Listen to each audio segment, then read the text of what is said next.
Hello everyone, and welcome back to Queen Elizabeth, A Day in Her Life.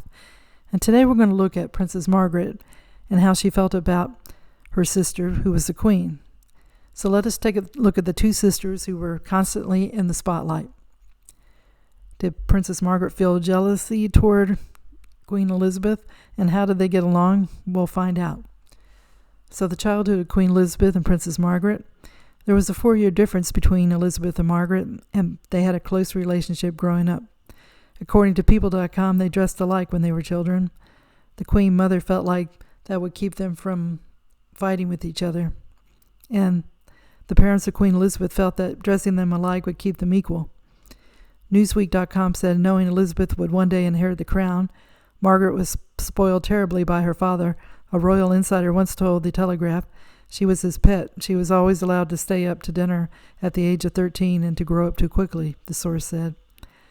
Queen Elizabeth was a bit serious even as a child, and she loved having Margaret around. They didn't go to regular schools. They were each other's best friend. Elizabeth was quite happy for Margaret to be the center of attention because she said, if Margaret's there, she makes everybody laugh. And so it took the pressure off Elizabeth, who was perhaps more introverted compared to her mischievous sister.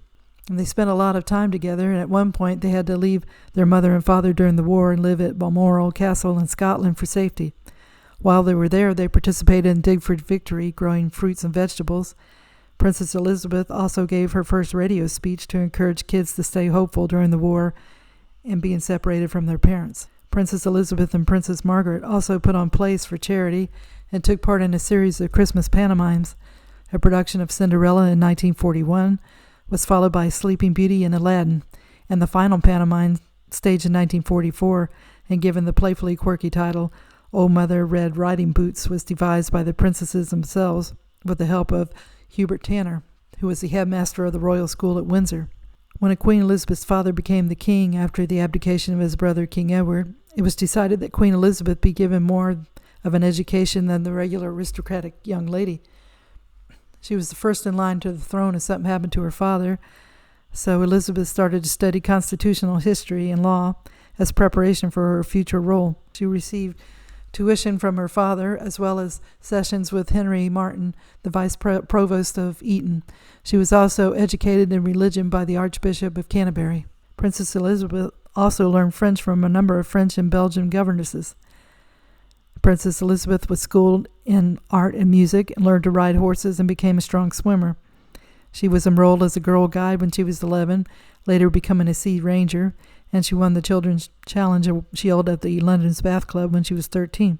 So according to Britannica.com, Margaret's education was supervised by her mother, and at one point she and her sister were entrusted to her governess, and Margaret showed an early interest in music and took piano lessons from the age of 4. So then after that, after Elizabeth became heir to the throne, they went on to a separate education, as I was saying, and then while Margaret continued under her mother's supervision, she was required to take part in public engagements.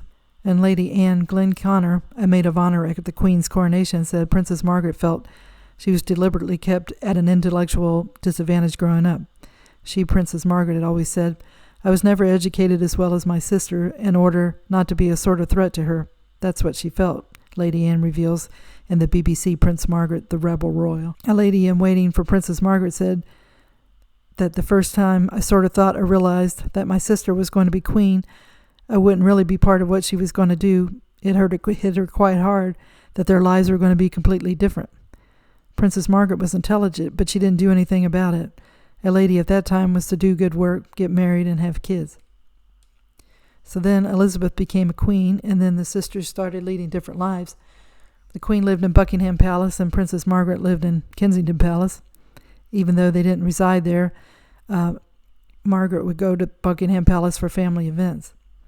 And Queen Elizabeth had a direct phone line installed from Buckingham Palace to Margaret's apartment in Kensington Palace so they could chat whenever they wanted. So when Queen Elizabeth became the queen, her day began by awakening to Scottish bagpipes, and she would drink her tea alone, and she would read her correspondence and government documents requiring her approval. Princess Margaret, she got up at 9 o'clock in the morning, chain-smoked in bed, and took a bath run by her ladies-in-waiting. After having her hair and makeup done, she made her way downstairs for a vodka pick-me-up at noon. She'd then join her mother for a 4-course lunch served in an informal manner from silver dishes and a half a bottle of wine per person, plus fruit and a half a dozen varieties of native and continental cheeses. So the Queen learned to be master of small talk while she mingled with thousands of people at garden parties and state dinners. Princess Margaret was better known for wild house parties during which she sang, played piano, danced, gossiped, and downed expensive scotch. She smoked so much, according to her biographer, Craig Brown, she would glue a matchbook to her whiskey tumbler so she could strike matches while drinking. And she mixed with a crowd of British celebrities and bohemians who enjoyed having a princess in their midst. They also had to endure her sharp tongue. You never know what she was going to say. Queen Elizabeth hadn't been queen for long when she had to deal with a matter concerning her sister. When Margaret was in her early 20s, she fell in love with Group Captain Peter Townsend, a war hero who had served as a senior attendant to her father. Margaret and Peter wanted to marry, but Queen Elizabeth said to wait a year for things to settle down to do it. The tabloids got a hold of it, and the couriers were in a panic. So they ordered the Group Captain Townsend to move to Brussels to serve as an air attaché at the British Embassy. So Princess Margaret was on tour in Rhodesia at the time, and when she returned, the love of her life was gone. Margaret and Peter got together for 3 years wondering what to do about marriage. Queen Elizabeth didn't want to stand in the way of Margaret's happiness, so she was loyal to Margaret as Margaret was to her. The Queen, though, was nervous about the disapproval of Parliament and the Church, but she supported her beloved Margaret anyway. It was said Her Majesty would not wish to stand in the way of her sister's happiness. Then Prime Minister Anthony Eden wrote in a letter to the Commonwealth. So they came up with a plan, the Queen and the Prime Minister, where Princess Margaret could marry her love while keeping her royal title and allowance. She could continue with royal duties if the public approved, which was likely given that by 1955, people regularly shouted to her, "Go on, Marge, do what you want." But there was a catch. She would have to renounce her rights of succession and those of her children and marry in a civil ceremony. So 3 days after the Queen and her Prime Minister finalized the plan, Margaret broke up with Peter Townsend forever. So she decided to remain at Queen Elizabeth's side. So what were Margaret's duties? Margaret may have been the fun-loving type, but she didn't neglect her duties. Her particular interests were the broad field of welfare work and in the arts. She was the patron or president of over 80 organizations, ranging from children's charities to ballet companies. And according to Royal.uk, Princess Margaret made many official overseas visits, representing the Queen on numerous important occasions, and she opened British fairs and trade promotions, besides making other less formal visits. And the princess's first Commonwealth visit alone was to the Caribbean in 1955. After Margaret split up with Peter Townsend, they vowed they would never marry anyone else. But Peter broke that promise 4 years later when he proposed to a Belgian woman 25 years his junior. Princess Margaret was heartbroken and decided it was time she got on with her life. So a year after Townsend married, Margaret married a man named Anthony Armstrong Jones, and the magazine photographer was the first commoner to wed a king's daughter in 400 years, and the Queen gave her brother-in-law the title Earl of Snowdon. And the royal family liked him a lot. Tony had a great charm and was very good manners. He knew exactly how to behave, and of course he wrote in her biography of the Earl, he felt devotion to the royal family, to the Queen, who he admired immensely. And this marriage brought stability in Margaret's life for an heir, and she had 2 children. So the Princess and Lord Snowdon were the center of the London high society in the 1960s, mixing with celebrities and intellectuals. But by the 1970s, the marriage began unraveling, and each of them had affairs. So he took to leaving nasty notes on her desk, including one headed 24 Reasons Why I Hate You, which really upset her. And then once on another occasion, a note was tucked into her bedside book saying, "I hate you." Princess Margaret began another love affair, and this time she chose love instead of duty to the crown. Rodney Llewellyn was a 25-year-old gardener partying in Scotland when he caught the eye of the 43-year-old princess in the midst of a secret marriage breakdown. So they kept their affair under wraps for several years, but a paparazzo with a long lens camera spotted them on the beach in Moustique. Well, the British tabloids didn't like it that there was a big age difference in the relationship.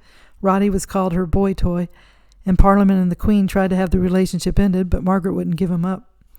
In 1978, she became the first royal since King Henry VIII to divorce, officially ending her marriage to Lord Snowdon. She was with Roddy for 8 years when they broke up, and this was to be her last romantic relationship. She spent the remainder of her life holidaying with friends on tropical islands and made an occasional appearance with her sister. Margaret's declining health. Well, the women in the royal family were really healthy, but Margaret smoked a lot and drank, and it didn't help her health. According to biography.com, she had hepatitis, and it returned in 1984, and Margaret underwent emergency lung surgery in 1985, and they removed part of her left lung because she spent more than 30 years of smoking. But the princess allegedly gave up smoking for a time after the operation, but was right back at it 3 months later, returning to a relatively tamer habit of smoking 30 cigarettes a day. Then she was said to have increased her smoking habit back to its peak when she was persuaded to retire her infamous penchant for drinking whiskey. But in 1993, she had pneumonia, and she made her decision to give up cigarettes once and for all. So she had 3 strokes between 1998 and 2001, and she died on the 9th of February 2002 after suffering a 4th and final stroke at the age of 71. Lady Anne, who was Princess Margaret's lady-in-waiting, tried to avoid Queen Elizabeth because she felt guilty for introducing Roddy to Princess Margaret. But Queen Elizabeth came up to her and said, "I'd just like to say, Anne, it was rather difficult at moments, but I thank you so much for introducing her to Roddy because he made her really happy," Lady Anne said. So Queen Elizabeth II was seen dabbing her eyes with a handkerchief during the service. Others on hand saw the Queen weeping outside the church while standing alongside Margaret's son and daughter. Queen Elizabeth and her sister Margaret shared a strong bond throughout their lives. Margaret's relationships may not have lasted, but the love she had with Queen Elizabeth was the one that lasted a lifetime. It's wonderful that they always had each other to rely on. I hope that everybody enjoyed the video, and if you did, if you could give it a thumbs up, it would be great. Be sure to click on the notification bell to get the word of when a new video has been posted. And I hope everybody's been having a good day, and tune in again soon for another episode of Queen Elizabeth, A Day in Her Life. Thank you. Bye.